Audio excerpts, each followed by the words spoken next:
I will call the first panel up to the podium, and I will go ahead and introduce Chairman Tricia Pridemore from Georgia, who will introduce her panelists.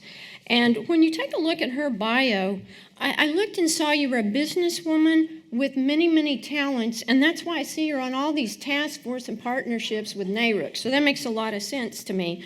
So Tricia Pridemore joined the Georgia Public Service Commission in 2018.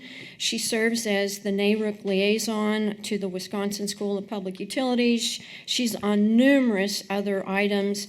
And if you want to check out the bios for any of those who are on the panel or for Tricia, you can take a look online. Again, we're going green and clean. So everyone's up here at the front. But before we get there, while everybody's settling in, we have prizes and questions. You know, I just love to add that. So if this is your first time to be here, please stand up. Okay? Sit down if you traveled less than 100 miles. Sit down if you traveled less than 200 miles. Oh boy, this is I'd want to get to the, sit down if you traveled less than 300 miles. We're going to get there. Less than 400? How about 500? Who traveled 500 miles? Okay. 600 miles. You're going to keep sitting down until we get a winner. 700? Who traveled the farthest? We've got about 3 or 4 people. Who traveled the farthest? Okay, I need you to shout out how far you traveled because you get to be the winner. Somebody has to remain standing. Who traveled the farthest? They're Googling the distance. Because I didn't realize it would be this, okay? You get a certificate for being a first-time attendee to having a certificate to next year's symposium, which you can either use yourself or you can offer to somebody else. So whoever traveled the longest so we don't interfere with the panel, who's our winner? Okay, and your name? Stuart. Okay, Stuart, you're our winner. So we hope you come back or share it with somebody else. And Tricia, without further ado, I'll turn it over to you. Thank you, Dana. I appreciate it. Good morning, everybody. I hope everybody's off to a good Wednesday. My name is Tricia Pridemore, and I am proud to serve not only as the incoming chair of the FRI, but also chairman of the Georgia Public Service Commission. So I have a great panel this morning, and I hope that you get as much from this as I have from just getting to know them. I'm going to start at the very end and introduce everybody. First, I have Chris Ayres, who's Executive Director of the North Carolina Utilities Commission Public Staff, where he has served since 2013. He also currently serves as the President of the National Association of State Utility Consumer Advocates, NASUCA, as the rest of us call it. He serves on the Consumer Advocates for the PJM State's Board of Directors, Department of Energy Electricity Advisory Committee, and many, many more other esteemed organizations, including being chairman of the board for the State Employees Credit Union for the state of North Carolina. So if we're here to talk about finances, it's good to know that we've got the chairman of the Employees Credit Union with us. Being that we're on a college campus, I want to make sure that everybody knows where everybody went to school. And so Mr. Ayres earned his undergraduate degree from Duke University and received his JD with honors from the University of North Carolina. He was also just yesterday elected vice chair of the FRI. So in 2 years, he'll serve as chair. Absolutely. Give it up for Chris. Come on, guys. Let's go. All right. Next with us this morning is David Campbell, who is president and CEO of Evergy, where he began his career there in January of 2021. Under Campbell's leadership, Evergy focuses on providing safe, affordable, and reliable service to its 1.6 million customers in Kansas and Missouri. He is active in the community. He is a member of the Kansas City Civic Council and the Kansas City Area Development Council. He serves on the board of St. Mark's School and the Leadership Council of the Yale School of the Environment.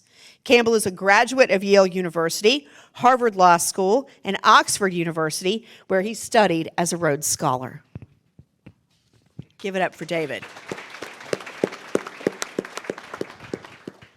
Kevin Gildea is Vice President with NextEra Energy Resources, Renewables Development Team. He leads a team with national responsibility for prospecting and early stage development. Prior to joining NextEra Energy Resources, Kevin served as a United States Army commissioned officer. He graduated from the University of Scranton with a Bachelor of Science degree in biology and an MBA with a concentration in finance. Please welcome Kevin.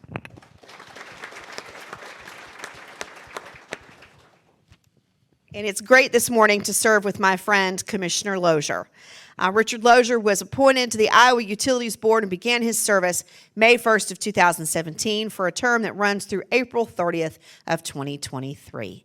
Prior to joining the Iowa Utilities Board, he was a member of the Belen McCormick Law Firm in Des Moines for more than 20 years. He attended Des Moines Public Schools and received his Bachelor of Arts degree in American History from the University of Iowa and his JD from the University of Iowa College of Law. After graduating law school, he was also a special agent for the FBI. Managing investigations in Albuquerque, New Mexico, and Los Angeles, California. Please welcome Commissioner Lozier. So each of our panelists is going to speak to our topic for a few minutes. And our topic is broad because we want to get things kicked off to start a dialogue with everyone here. So with that, I'm going to kick it over to Chris for a few minutes. Thank you, Commissioner. Well, good morning. Happy to be here with you today. And since it's a broad topic, I'm going to run far and wide. And just to get started, I thought I would just muse a little about where are we in this energy transition or energy evolution, whichever term you prefer. I was just thinking about the technologies, particularly the technologies that are called out in the description of our panel. And I think a couple have arrived. When I look at across the country, when I look at my state of North Carolina, solar's here. Solar's clearly reached that point where it is, it's incorporated in the system, it's growing, we know how that works, as well as offshore wind. If you're in the middle of the country, wind is a big resource, so solar and wind are here.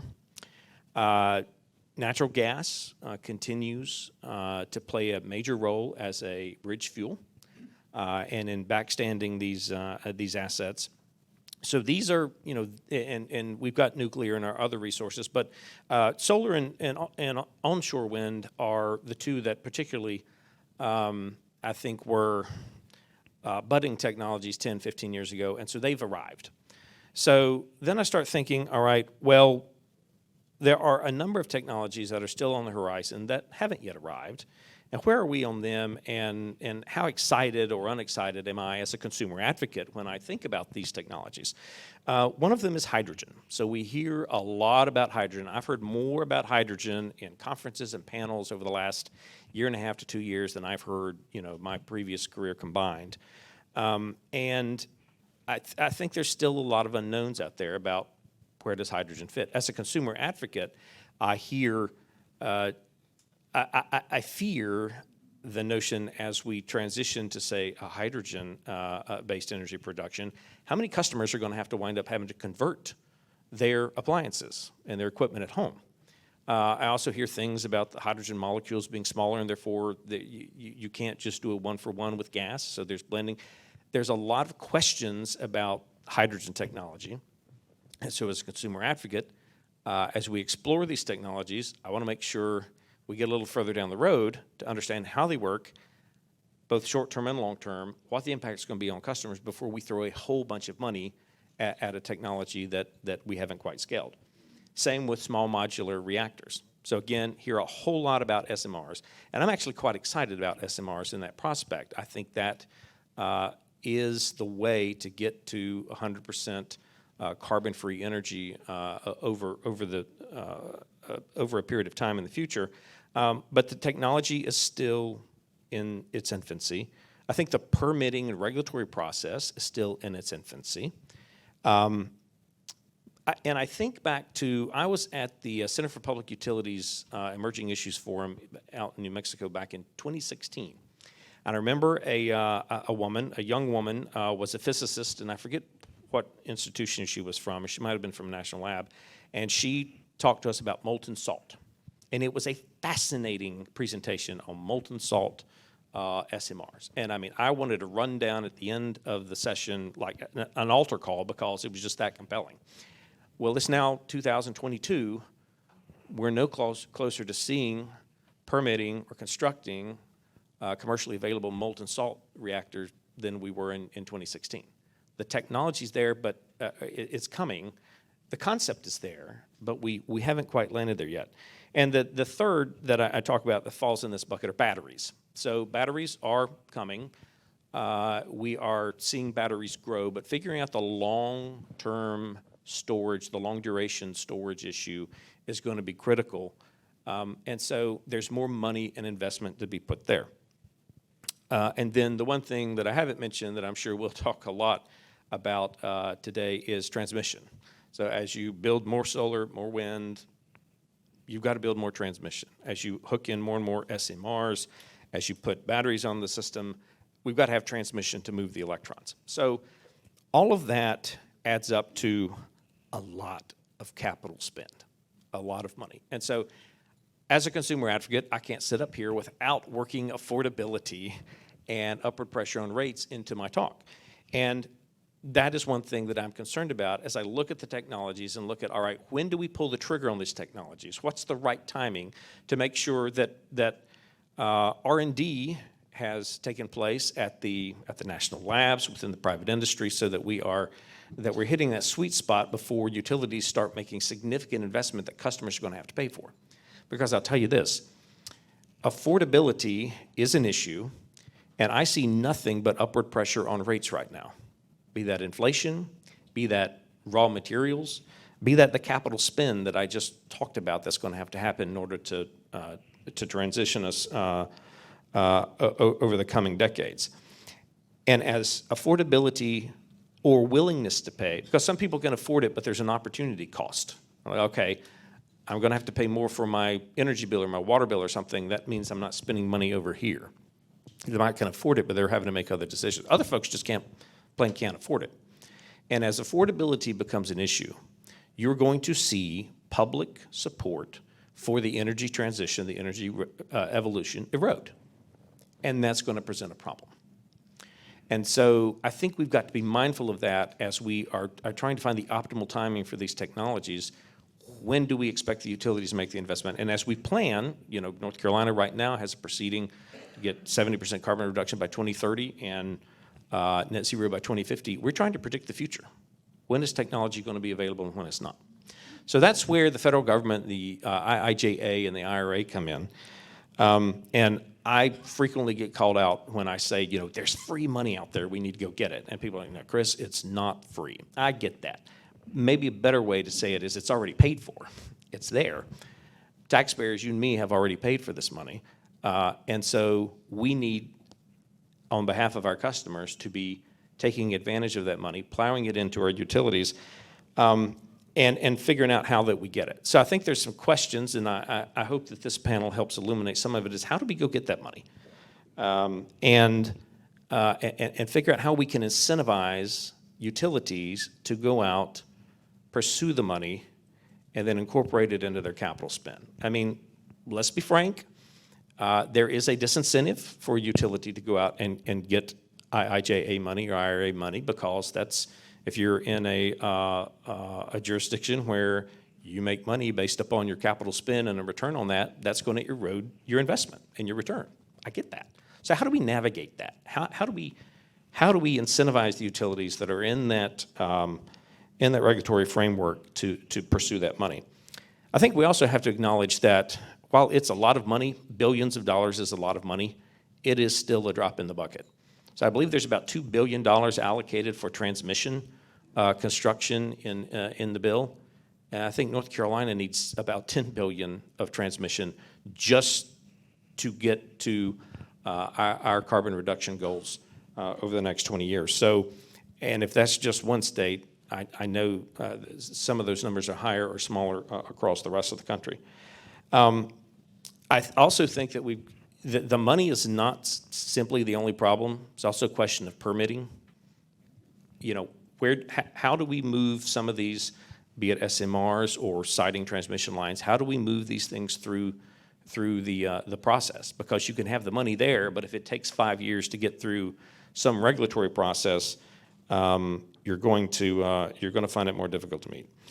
And so finally, I'll wrap up my thoughts by saying that, while the IIJA and the IRA is not necessarily the end-all be-all, it is a really good start. And some of the money that's available, I believe, will jumpstart some private investment and some R&D. I think, my understanding is that with the IRA now, utilities don't have to worry about normalization, I believe is the case, and the ability of utilities to do a one-time monetization of tax credits for cash. Some of the restrictions in the past have been dropped, but there's still a lot of other restrictions that we're going to have to navigate, including the ability in the water context of private companies to utilize some of this money as opposed to the electrics that have a little more ability to access it. So I'll just circle back that I look at the IIJA and the IRA and the money and the processes there as a way to help us start addressing the affordability and the cost associated with this transition. I look forward to our discussion, and happy to answer any questions when it's time. Good morning, everyone. I'm David Campbell from Evergy. This is my first time attending an FRI Symposium, as I started in January of 21, so it's great to be here. And I'm fortunate to be seated next to a Duke graduate. My wife and oldest daughter both attended UNC Chapel Hill, and we're getting along famously, so it's great. It can be done. And the great thing is I don't have to bring up any local rivalries because we serve both Kansas and Missouri, so I don't want to go there in terms of those different schools. But Evergy we're an integrated regulated utility, and what we're focused on, what we describe as trying to balance and advance affordability, reliability, and sustainability. As you all know very well, as a regulated utility, we have the privilege and the obligation to serve every customer in our service territory with an essential product, a product that's essential to daily life. So striking that balance is critical, as is working with all of our regulators and stakeholders and making sure we don't get ahead or fall behind where they want us to be. And striking the balance between those is absolutely critical. As we know with affordability, when you're providing a product that helps to power the economy, literally, and that is such an important part of economic development and economic growth, if you get out of balance on affordability, especially for some of the most disadvantaged, where it's a large share of household income, you've got to keep that at the forefront. On reliability, it sort of speaks for itself. If we're ever in the news for the power being off, not a good thing. Power is critical. I've been in this industry for more than 20 years. It depends on the customer, but between a couple hours and a day, people start going literally crazy if you don't have power. Reliability is absolutely critical. You start losing your food in your refrigerator. You start being able to unpleasant conditions in your home, potentially unsafe conditions in your home if you can't cool it or heat it. So you've got to get reliability right. And then on sustainability, fortunately, the power industry has been at the forefront, the vanguard of the clean energy transition. Significantly reduced emissions of traditional pollutants and CO2 over the last 20 years, but we're still a big emitter. And we know that there are ambitious goals for where people want to take the industry and where we want to get as an industry, but we know we also have to balance affordability and reliability along the way. And it's not just about air emissions. We have to be stewards of resources broadly as we operate dozens of facilities. We're big consumers of water and very big players in our local economies. Most of our companies have been around more than 100 years. We're very local. We're about the most local business you can get. So sustainability is also about being a sustainable partner in the communities we serve. And we've seen some challenges in getting the balance over the past year, and it's sort of agnostic to blue or red. I'm glad we said Switzerland earlier. So we saw going into the summer reliability alerts for MISO, which is the Midwest region. We saw reliability alerts for California and a near event a couple weeks ago. We saw reliability alerts in Texas, all very different markets with different generation conditions. A common factor was heat. So there's no doubt the 10-year weather trend, the 5-year weather trend is different than the 30-year weather trend. So I'm not trying to get in the middle of global warming debates, but that 5 or 10-year trend is showing hotter summer temperatures. Another factor in all three markets was retirements. So in California, a lot of retirements of gas. Texas, retirements of gas and coal. Midwest region, retirements of coal. And this is all before we have a major increase in demand we expect to see over the coming years. So from electrification. So striking that balance, continually is trying to get to the right place is very important. And it's hard because, you know, there are some constituents I know here in the room for our company, but if we go to a meeting where we have multiple constituents, I guarantee you some in the audience will say we're moving too fast. You know, why you view retired coal? Aren't you already putting yourself at risk? Are you going to have a risk around turning the lights off? And other folks saying, how can you still be running coal? You've got to move faster. Can't you replace it with renewable resources? So we have to find that Goldilocks spot and be sure that we're with our regulators every step of the way. Now, the bills that have been passed are very promising, as Chris mentioned. So on the affordability front, they're providing direct incentives that lower the costs for electric vehicles, for electric vehicle infrastructure, buses, for, you know, the IRA provides direct incentives for solar and wind, and incredible subsidies for hydrogen and carbon capture. So it's helping on affordability because it is money that the federal government will provide that lowers the costs. So everything that you modeled in an integrated resource plan a year ago is now going to have lower costs in the renewables piece and a lot of those pieces because of the bill. And on reliability, it's funding R&D in some areas like hydrogen, on carbon capture, on nuclear, and helping move the way on storage that are going to be critical if we really want to get to net zero. Because again, being Switzerland, to get to net zero, we're going to need to have some new technologies that help to provide that last 10 to 20%. And then on sustainability, obviously, it's a core element of each of the bills. So those federal acts will help to advance all three of those pillars. I am a believer that natural gas, which was one of the topics of the panel, is a critical part of what we do. Maybe over time, and I don't doubt that over time we'll be able to reduce usage, but as of now, it's sort of a fuel of last resort to ensure reliability. And we're going to have new technologies to get there. And that's especially the case as electrification is an incredibly promising thing for our business. We could have 50 to 100% increase in demand over the next 20 to 30 years. We haven't seen that since the 50s and 60s. So if we're already having some reliability challenges, we better make sure that we have our planning in a better place than we have in decades if we're having rising demand while we're adding totally different kind of resources to the mix. So ours is a business that tends to move slowly because we serve every customer. It's massive dollars. And even the incentives in this bill can't move the needle for an industry as large as ours all the way, but it will help to move the needle some. And so in a slow-moving industry, it's actually a very exciting, dynamic time. Great time to be here, and we look forward to working with all our stakeholders and regulators. So I'm sure everyone here in your states will be doing the same as we move forward. So I look forward to the discussion today. Hey, good morning. Kevin Gildea from NextEra Energy Resources. And just a quick intro to who NextEra is. NextEra Energy is the largest producer of electricity from the wind and the sun in the world. Underneath NextEra Energy are two strong companies, Florida Power and Light Company, which serves approximately 5 million customers in the state of Florida. And then the company I work for, NextEra Energy Resources, which operates outside of Florida. And we've got projects under development in probably all but 3 or 4 states in the lower 48. We develop predominantly wind and solar. Battery storage is becoming a bigger part of our portfolio. Hydrogen, we've been talking about hydrogen for a while inside the walls of our Juno Beach, Florida headquarters. And, you know, you think about 2023, what a year, right? 23 started supply chain disruptions on solar. As a large infrastructure company, we've got dozens of projects under construction at all times. And, you know, panel supply from Southeast Asia was challenged during the year. We went back, talked to a lot of customers about the challenges we were seeing. You've got demand growing, capacity needs were discussed by previous 2 panelists, that they're counting on our projects to get done.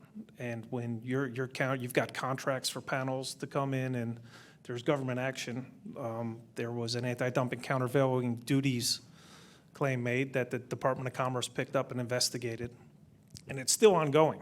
So, you know, the great news about the Inflation Reduction Act, it's giving the industry a ton of certainty, but there's still some headwinds that we face, right? Projects that are under construction today that are still being challenged in receiving panels. And I'm sure the regulators in the room are hearing from their customers about what that means for the need to meet the the needs of the states in which they're overseeing. But the IRA delivers certainty that we've never seen in the space. Decades worth of certainty on tax policy. A wind production tax credit that, you know, in a good year, you had 4 to 5 years of certainty on it, and they were falling off at the end of 2025. And now we see for at least 2 decades certainty on the wind production tax credit. Solar, which had been traditionally an investment tax credit that limited utilities' opportunity to own the generation, now is eligible for a production tax credit. Storage, which had to be coupled with solar, is now eligible for a standalone investment tax credit, right? And all of that is available money. It's not free money. We're paying for it, but it's already been allocated, and the customers can benefit from it if the projects are receiving it. And the way that we price our projects, it goes off to the customer. You know, David's customers get the benefit of it. We price it in. If we don't, somebody else is, and they're going to win the opportunity to sell power to Evergy.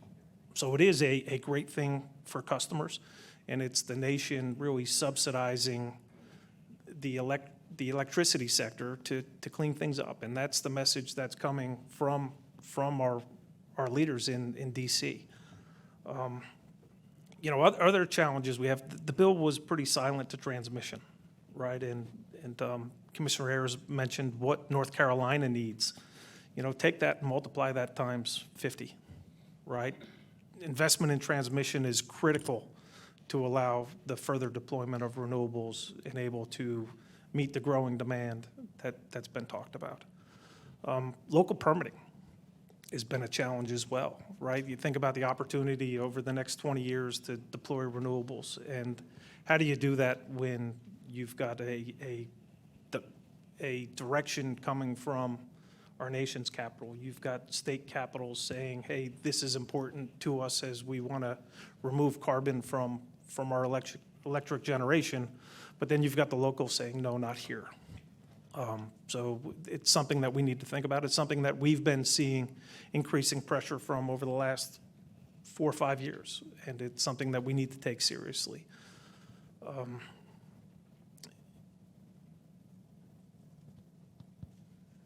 then, you know, beyond that, it's what's the time horizon, right? How fast do we need to act? And I think I mentioned earlier that the challenges with supply chain, the call for the onshoring of the supply chain. And, you know, 7, 8 years ago when the last PTC extension happened, you saw Siemens invest in Kansas with manufacturing facilities. You saw Vestas invest in Colorado with manufacturing facilities.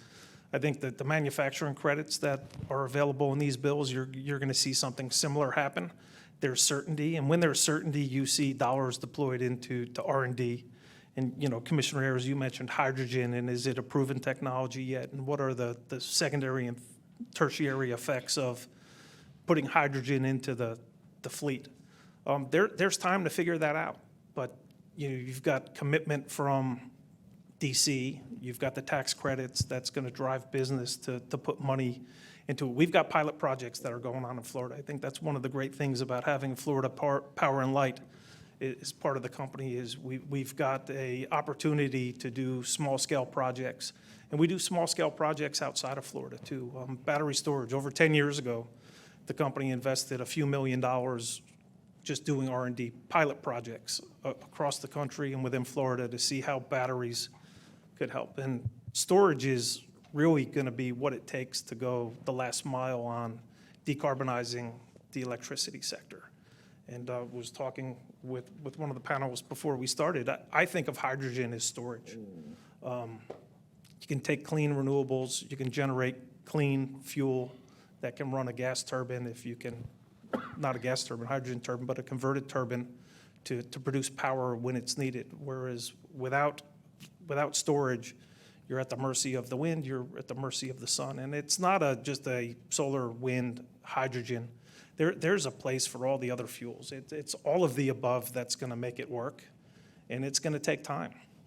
Over the weekend, I was talking to some folks, and the gentleman runs a car dealership and talking about selling Teslas, and not a believer that in the next 100 years that everybody will be driving an electric vehicle. there's still going to be folks that hold on to the classic cars, right? You see the car shows and people have 70-year-old cars. They're going to be there 30 years from now. But, more and more electric vehicles are on the road, and it's going to take time for us to convert, for the infrastructure to be put in place. But what this legislation that we're here to talk about today does is it gives us the certainty to put a roadmap together that allows you over 15, 20 years to get where we want to go. So I'm excited to be here and look forward to the discussion as the panel progresses. Well, lesson number one is don't start your talk by dropping your notes. So being from Iowa, I wanted to talk about what's going on in Iowa, and to start, provide a bit of a historical perspective. In 1983, Iowa became, I believe, the first state in the country to adopt a renewable portfolio standard. And it set this impressive goal of 100 megawatts of renewable energy in the amount of 105 megawatts. And that was quickly achieved. And since then, we have grown so that now we have nearly 12,000 megawatts of wind and a small amount of solar. So we have far exceeded the initial goal, and I want to talk about some of the reasons for that. One is that in 1997, there was a clever lawyer who came to the Utilities Board with a proposal that interpreted Iowa's statute for when a generating certificate is needed. The statute requires that you need a generating certificate for any facility larger than 25 megawatts. Well, his interpretation of that was to construe the 25 megawatt standard as applying to collection lines in a wind project. Kevin, you know all about that, don't you? And so that standard was adopted by a declaratory ruling of the Utilities Board in 1997. And as you can imagine, every wind farm developer since then has structured their wind farms, whether they're 100 megawatts, 150 megawatts, whatever, so that every collection line has fewer than 25 megawatts. And so essentially what that has done is it has taken oversight, regulatory oversight away from the Utilities Board. And the permitting process is done almost entirely at the local level. And in fact, I was talking with Kevin earlier, and prior to coming to the Utilities Board, I did quite a bit of work for NextEra in wind farm development, and I appeared before county zoning boards of adjustment to obtain the necessary permits for NextEra to do their projects. So that has been a tremendous incentive to facilitate the development of wind in the state. Then in 2001, Iowa adopted what we call the advanced rate-making statute, which permits utilities to come in and obtain advance approval of investments that they intend to make. And that's approval of the infrastructure and the return on equity. And there have been a few of those proceedings in Iowa that have resulted in removing the risk for the utilities as they make investments. We have a couple such proceedings before us now, and I tell you that just for information, and since they're pending cases, I won't comment further on them. I want to mention also, while we have all these renewable resources in Iowa, there are impediments to the further development and how these are treated. One of the impediments is congestion on the transmission grid arising because of the excess generation. And so there's great interest in obtaining further expansion of our transmission grid. And when we talk about that, we have to talk about how the costs of the grid are allocated. And that's a huge issue that we deal with within the state and also at the MISO level. MISO has recently come out with a long-range transmission planning in 3 tranches, the first of which is projected to cost $10.3 billion.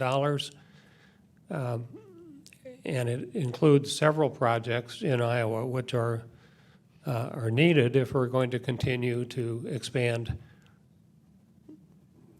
our generation facilities as projected. I saw the other day that MISO's interconnection process, we've known that it's a long-term process, and as of Monday, MISO has 118,000 megawatts in the queue for approval. And that it's going to take a long time to work through that. Now, MISO has been working to streamline the process, and the states and the utilities are very interested in streamlining the process, but that's an issue that simply has to be worked through. Iowa is a net exporter of energy, approximately 120 to 125% of the, let me rephrase that. Iowa generates 125% more than what is actually consumed in the state. And so that's an issue that we have to address, especially considering that we have an additional 2,500 megawatts of proposed generation before the board right now. Another impediment to development of renewable energy is that we are seeing increased resistance from local authorities and from local populations. I mentioned that I did work for NextEra earlier, and in one case, we had this was a very early proceeding in Iowa for NextEra, and it appeared to be quite controversial, and there was a lot of press. And I showed up at the Zoning Board of Adjustment hearing, and there were about 300 people in the audience. And anyone who's ever done any zoning legal work knows that the bigger the audience, the more problems you've got. But what we found in this case was that most of the people there were anxious to find out if they were going to get a wind turbine on their property. And so it sailed right through. But times are changing, both in terms of landowners and county governments. In one county, there is a proposal to ban solar farms on productive farmland. One county has a moratorium currently on utility-scale solar that is set to expire next week, but the county is contemplating an extension of the moratorium. And another county has adopted an ordinance that sets a minimum setback of 1.5 miles from neighbors' property or neighbors' residences on wind turbines, and that would effectively kill any possibility of wind development in that county. So we're finding that there are significant challenges to provide reliable service with an intermittent resource. And the coal and natural gas are the facilities that in Iowa are currently backing up the wind and solar. And at least one coal unit is scheduled to be retired at the end of this year. And of course, the environmentalists are saying as was indicated earlier, you've got to move faster with coal retirements. And other people are saying, well, look at what's happening. It was reported earlier this year that there was a generation gap. And so we don't want people not to be able to turn on the lights. So I'll stop there. I've got some more things we can talk about, but we're ready for some questions. Thank you, Tricia. Thank you, Commissioner Lozier. So while you think about your questions, I'm going to lob a few and give you a little bit of time to think about what you want to ask. And if you do, please just raise your hand, and we'll make sure that people can hear you. So my first question is actually for David. So in your opinion, what are going to be the critical enablers for electrification? Picking on the utility guy, aren't you, Chairman? The enablers are, I think that it's going to take a level of, I think in many ways what we've done up to now has been relatively straightforward in terms of, hey, we can add a wind resource, add a solar resource, replace the energy from a traditional coal or fossil resource, and you're actually saving money on the energy alone. In the next phase of analysis for the clean energy transition, we'll have a number of those opportunities that remain, but we're going to have to find a balance where, okay, how are we going to replace capacity? Because we can't just replace energy. So the clean energy transition is going to have to be enabled by more of the underlying math around, are we going to build new gas peakers? There'll be a lot of folks who say, don't build new gas. Why would you do that?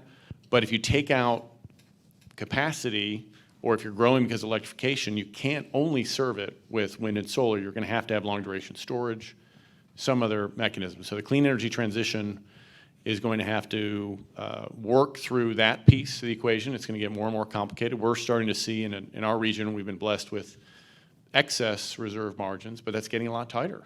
And so we have to change the way we approach things. And then we'll also have to make sure that we're efficient in how we work through the transmission issues, the supply chain issues.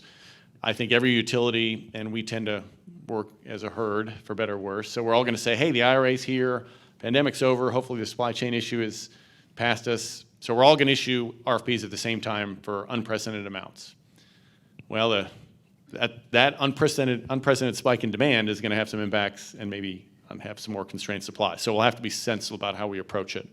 But I think we've got great tools that we can use, and it's different kind of challenges we have to face. So it's going to be really incumbent on us as utilities to make sure, because we tend to have the most resources to do the analysis, to work with staff, commissioners, and our other key constituents to lay out why it's going to help on affordability, reliability, and sustainability to keep moving this forward. But it's, some of the things that were easier in the past are going to be a little more complicated going forward. But hopefully we'll have new technology that will make it exciting and enabler also.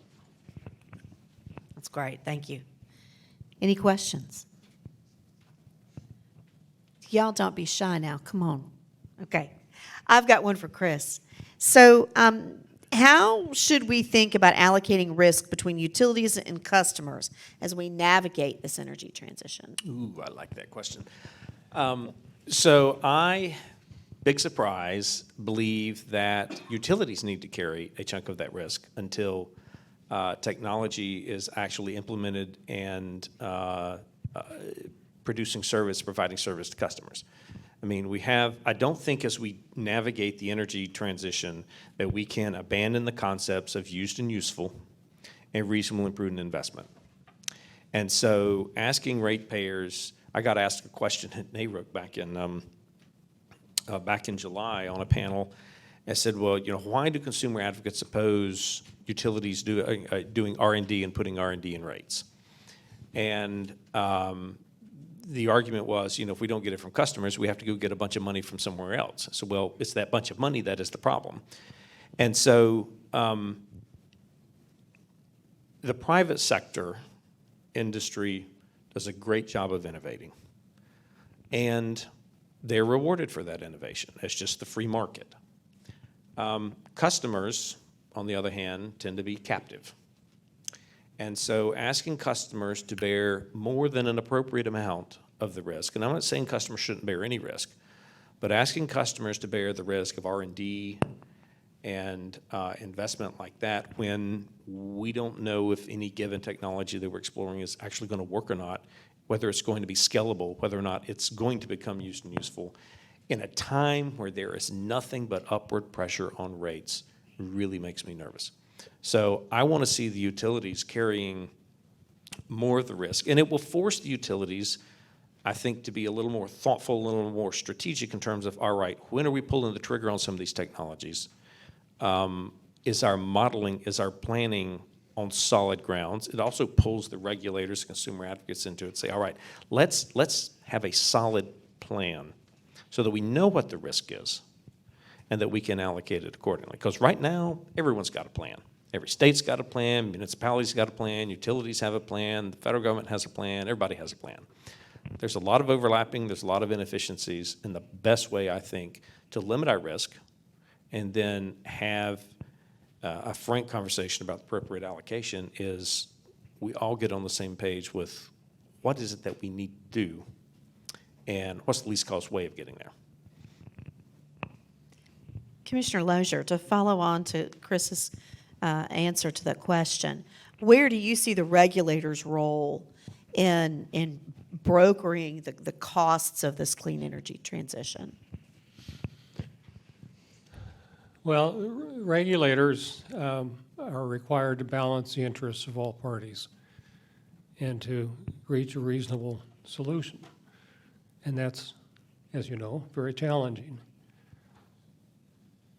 And I don't know that I can expand on that much more than that. But every situation is unique. And, you know, the factual layout is different in every case. And so we have to consider all of that and apply the law, make a decision, which is what we do. Absolutely. Kevin, Gildea, so to follow on to that, where do you see the utilities' role in the clean energy transition and absorbing R&D costs? Of course, we'd love them to absorb as much cost as they could, but, you know, to Commissioner Ayres' point, right, we see an opportunity, and therefore we spend money to perfect technology. And, you know, we think that our customers look to us to be experts in our field. And, you know, we are, you know, one thing we pride ourselves on being at NextEra is innovative, and we innovate. Commissioner Lozier talked about working on wind projects with us a decade plus ago, right? We do our wind projects differently, and, you know, we even innovate in our development. He talked about landowners showing up to a meeting to see if they were going to get turbines. That used to be the way we operated. We didn't put a map out in front of the public until we had everything locked down. Now we're a little bit more open with the landowners because we need to build a base of support to be able to get through the challenging public meetings. But as I mentioned in my opening remarks, we've got certainty in front of us now, right? And we're receiving incentives from the federal government, right? The hydrogen production tax credit is going to enable small pilot projects, right? And I think those are prudent investments, to your point about being prudent and cost conscious, right? We'll dip our toe in the water, and we'll do small scale projects to prove out the concept and to give us a body of evidence that we can go to customers and say, this is what we can offer you as a product. This is what it can do for you. This is what it can do for your bottom line. And that hopefully translates the savings for the customers in a cost increasing environment that everybody is worried about. So true. When I first started as a regulator, I was very much opposed to having customers absorb R&D costs. It just didn't make sense to me. I came out of the software and technology world. But now when you see how rapid new technology is coming into the utility space and how much expenses are there before us, you want to, as a regulator, ensure the health and well-being of not just the utilities you regulate, but the entire system that you manage and you oversee. And so I've softened my approach over the years because I see that there is great opportunity in allowing utilities to recover the costs for R&D because there's some exciting technology that's there, and I also think that it encourages development and encourages R&D by utilities. I for one, don't want my utilities to that I regulate to be stale. I want for them to innovate and try to provide a better product to the customers that they serve. So that's good. So, okay, I'll just throw this one out there, and anybody who has an answer, because I think that there's folks that are here with us this morning that need these answers. What are you hearing with respect to utilities' ability to take advantage of available funds through the IIJA and the IRA?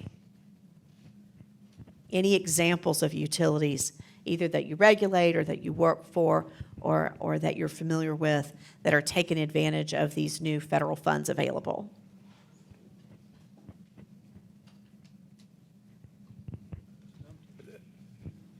I think David made mention to it in his remarks, right? Like, or his answer to the last question, right? Everybody's going to go to the market with RFPs now.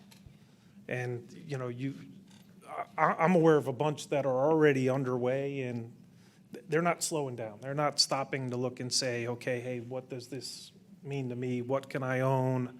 Should I delay my procurement? I think that the market is excited to see what pricing is going to look like going forward. And it's going to be informative, and then it's going to allow them to refine their plans and say, do I buy big now? Do I defer some of the purchases that I was planning to make? Do I reconsider what my supply stack looks like in the future? Now that solar is eligible for a PTC, that they're standalone solar ITC, it's really dynamic. And I think a little bit to, you know, the question before about absorbing R&D costs and what can regulators do, be somewhat flexible, right? Which is a bit of a challenge because as we push to a cleaner electric portfolio, that's a big economic development engine in a state or in a service territory for a utility because, you know, it's not just the regulator or leadership in the country that's saying we should go this way. It's consumers. It's corporate America. ESG is something that's real, and it's something that people are looking at, and companies now that are doing manufacturing or selling product are being asked, you know, how clean is your portfolio? So they want to go where people have clean electric grids. So yeah, I think it varies by the bill. I think the IRA, there are a set of provisions that are reasonably traditional and even expand the traditional tools. Like on the solar side, it's easier.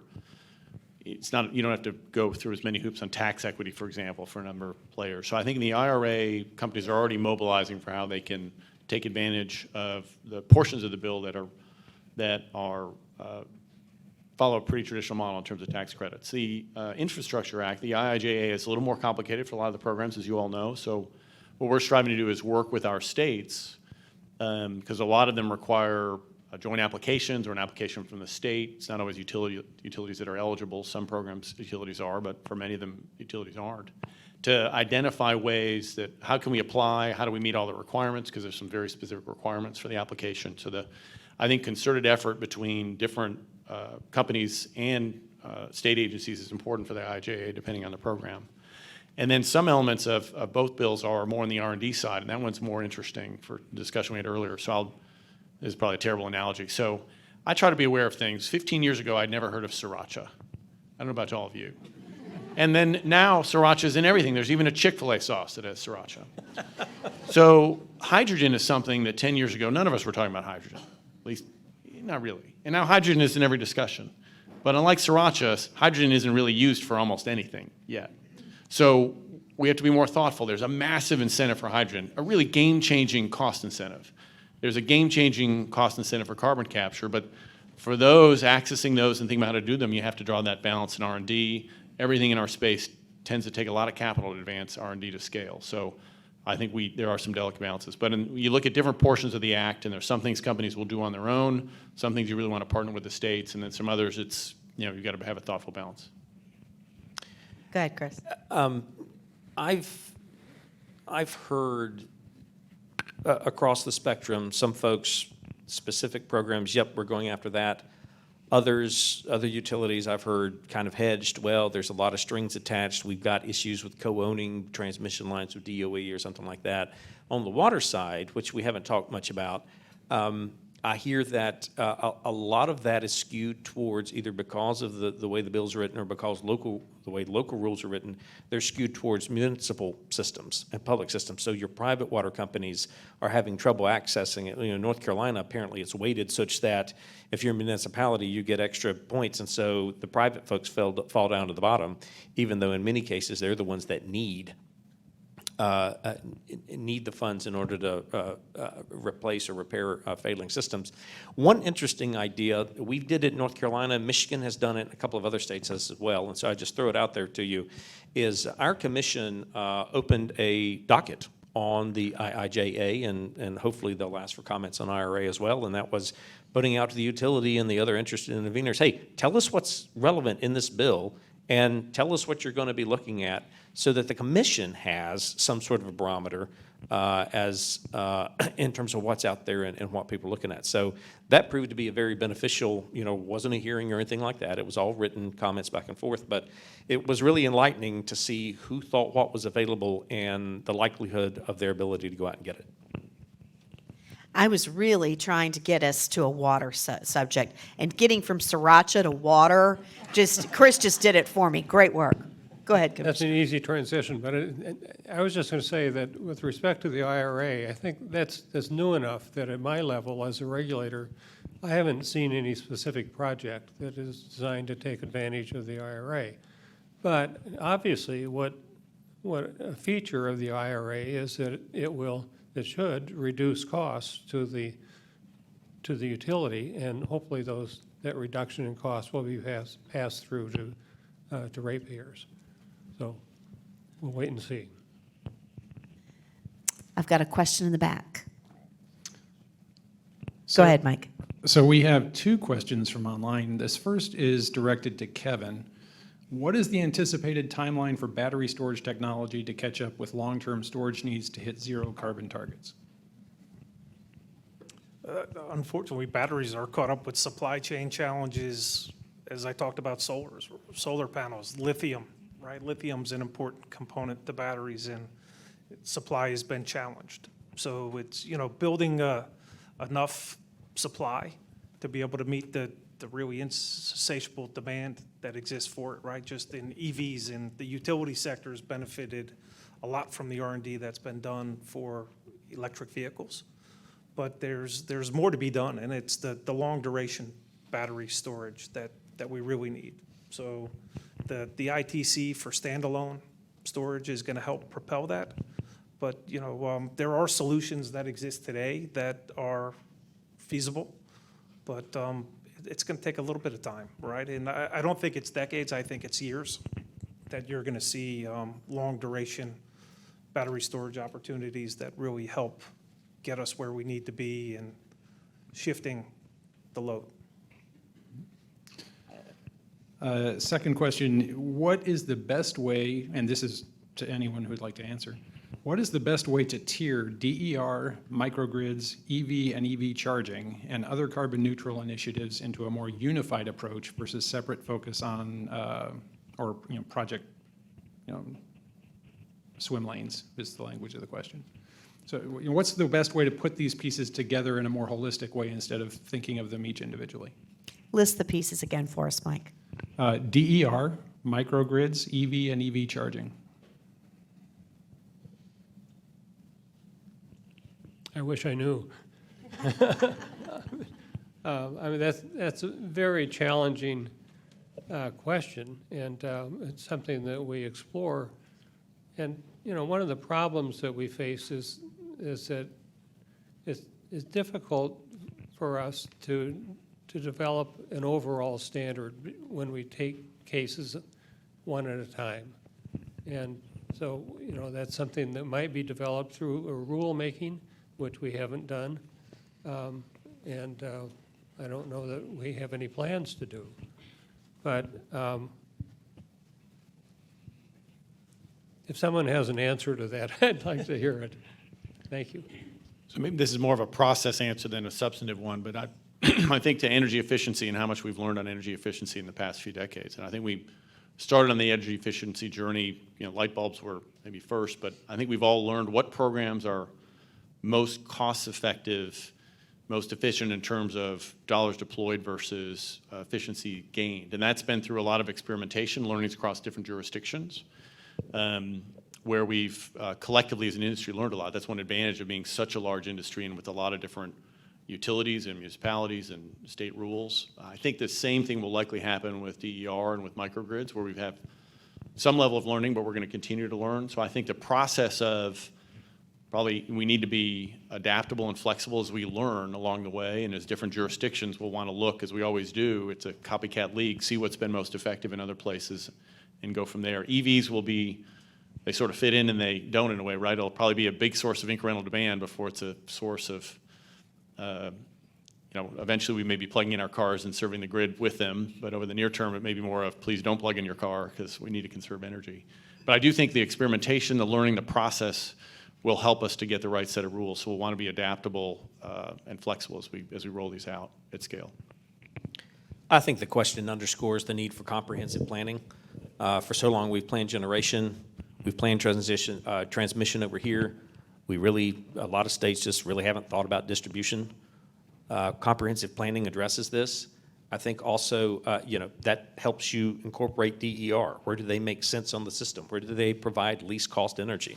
I think microgrids is a different question. I think you have to ask, to what purpose are you talking about microgrids? Is it a reliability thing? Is it a resilience thing? Is it a energy preference thing? Because each one of those, depending on which box you check, I think impacts where that slots in. But we need to comprehensively plan our system rather than doing it piecemeal. Great question. Hello, Harriet. Oh, Great panel. You talked about so many different features that we're being confronted with. I think that, you know, I look around the room here and boy, what a bunch of brainiacs we are, because we have been in this world, we understand it, but nobody addressed the issue. No one addressed the issue of people power.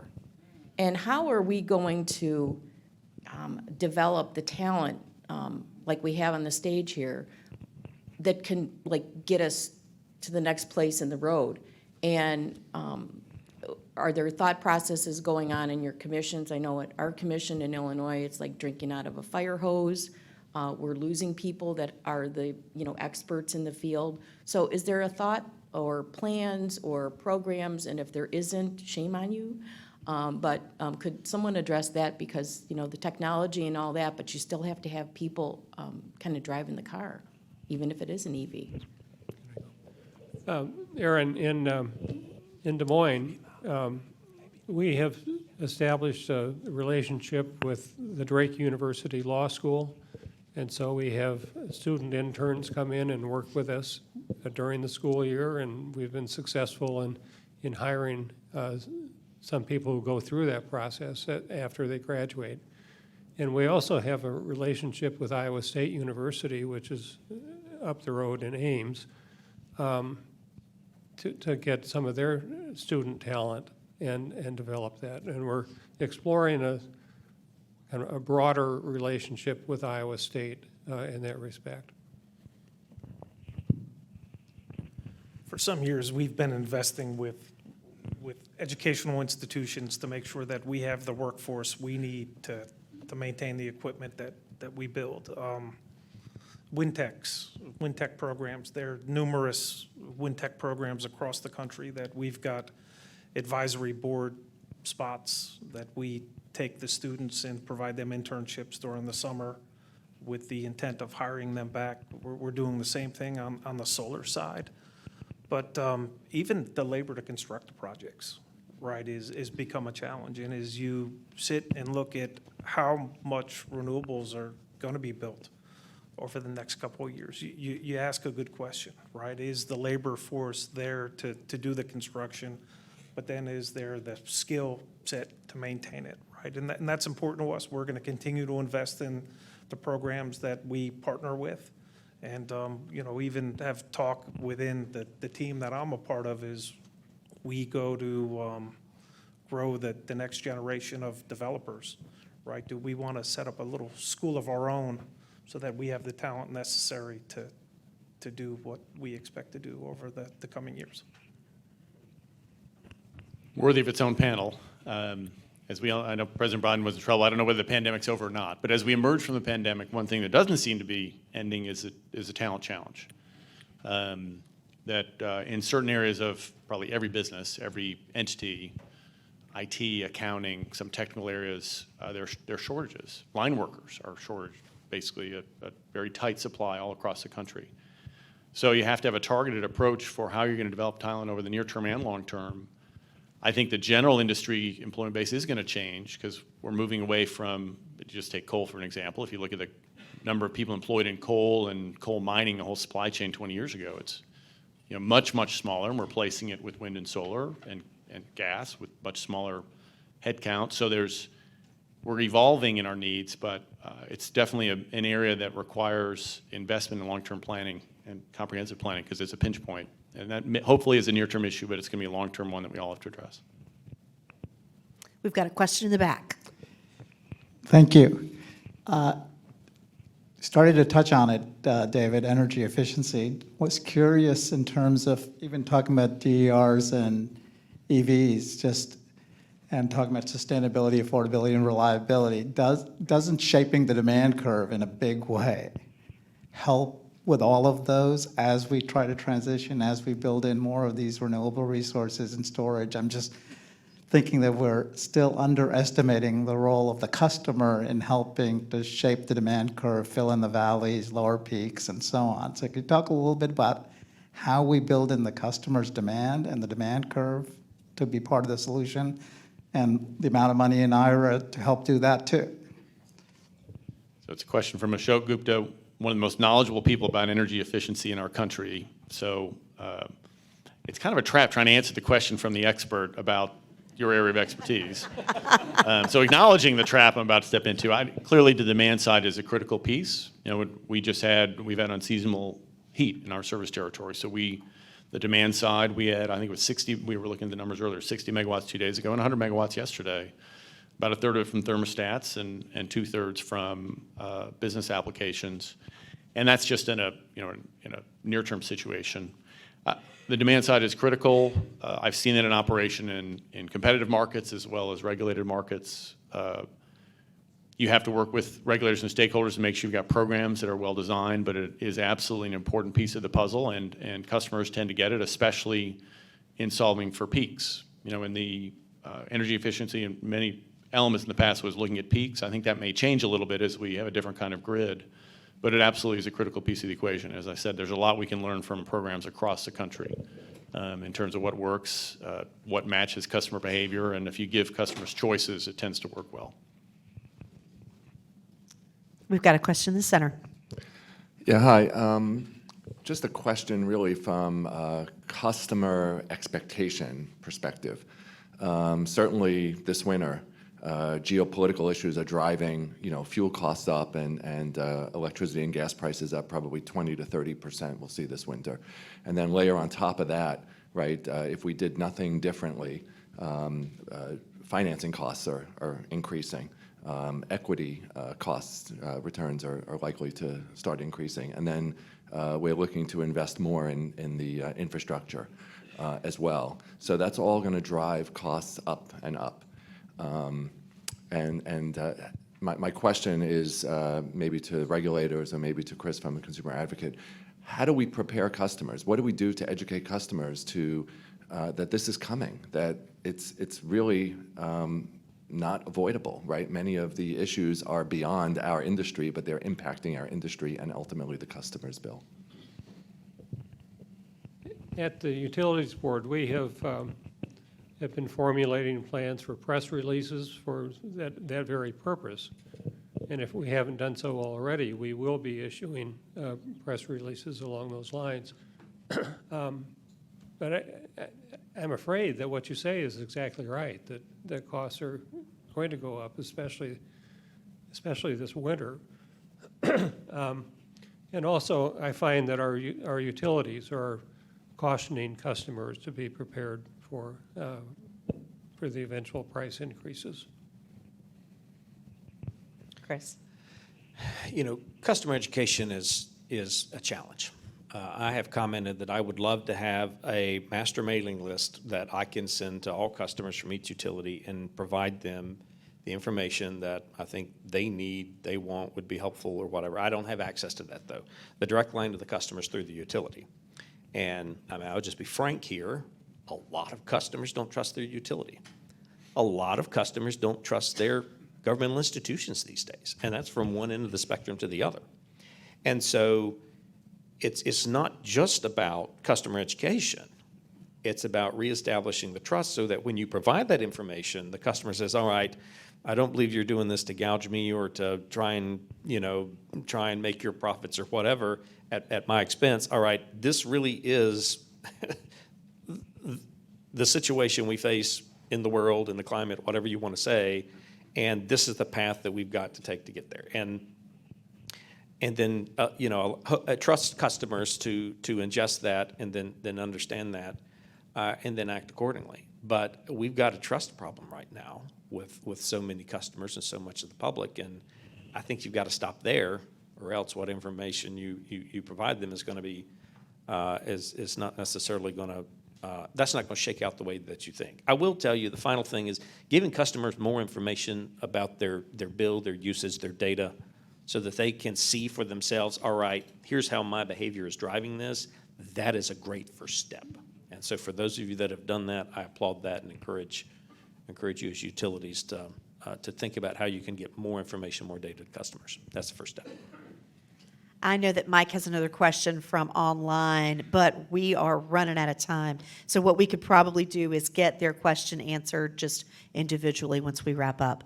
So please join me and thank these great panelists, Chris Ayres, David Campbell, Kevin Gildea, and Commissioner Lozier. And with that, I'll kick it back to Dana.